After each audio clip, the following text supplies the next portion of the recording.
ये है वक्त मीडिया।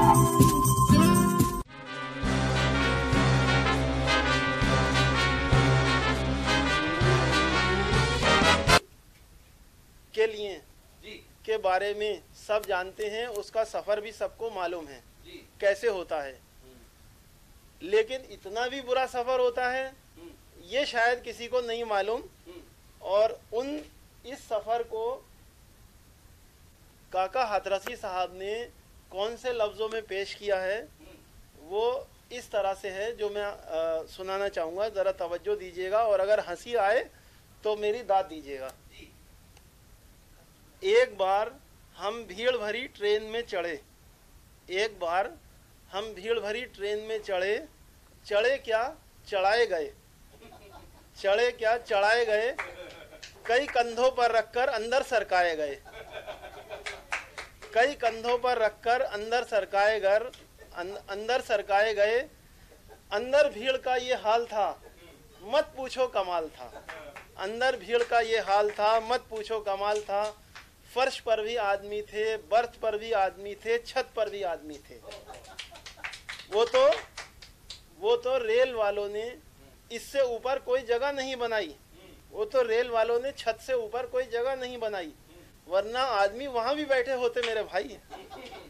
कौन जाने किस पर पड़ा था, कौन जाने किस पर पड़ा था, आदमी से आदमी सटा खड़ा था।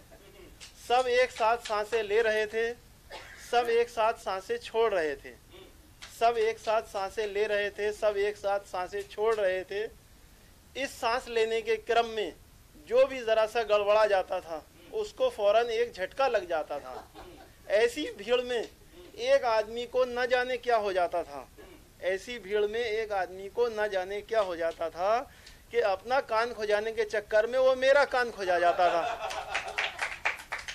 अपना कान खोजाने के चक्कर में मेरा कान खोजा जाता था। और ऐसी खतरनाक भीड़ में एक आदमी मूंगफली खा रहा था और छिलके मेरे मुंह में सरका रहा था। भीड़ इस कदर थी भाई कि हाथ को मुंह तक नहीं देता था दिखाई, भीड़ इस कदर थी भाई कि हाथ को मुंह तक नहीं देता था दिखाई। मुझे तो तब बड़ी हंसी आई जब एक आदमी ने अपनी बीड़ी मेरे मुंह में लगाई, मुझे तो तब बड़ी हंसी आई जब एक आदमी ने अपनी बीड़ी मेरे मुंह में लगाई। पहला कश मैंने लगाया और साथ में दूसरा कश मेरे साथ में बैठी दादी जी ने लगाया।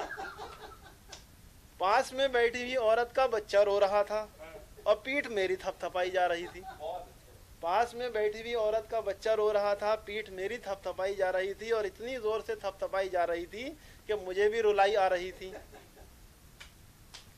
एक साहब अपना सूटकेस लिए हुए अभी जो ट्रेन में चढ़े थे तो उन्होंने न्यूटन के गुरुत्वाकर्षण सिद्धांत को नहीं पढ़ा था, इसलिए वो पूरा का पूरा बक्सा हमारे ही सिर पे लिए खड़ा था। भीड़ इस कदर थी भाई कि मेरी तो छक्के छूट गए। इस भीड़ में, इस भीड़ से मैं जब परेशान हो गया तो मैं खड़े खड़े ही सो गया और ख्वाबों में देखता ही रह गया। तो ये आपके लिए कविता थी रेल का सफर।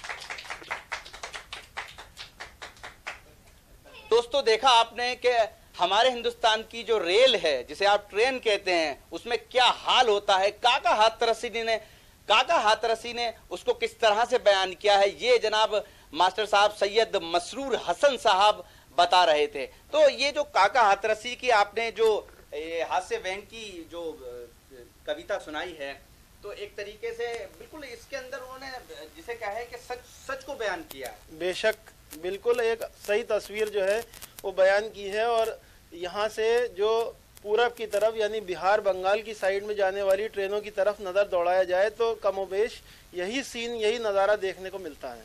तो जब कभी ट्रेन में हो आप तो काका हाथरसी की ये जो कविता है हास्य व्यंग पर ये जरूर आप हमारे वीडियो के जरिए जो है सुन लें। और इजाजत दीजिए, फिर मुलाकात होती है वक्त मीडिया के लिए। मैं कैमरा पर्सन सैयद महबूब हसन के साथ शफीक खान।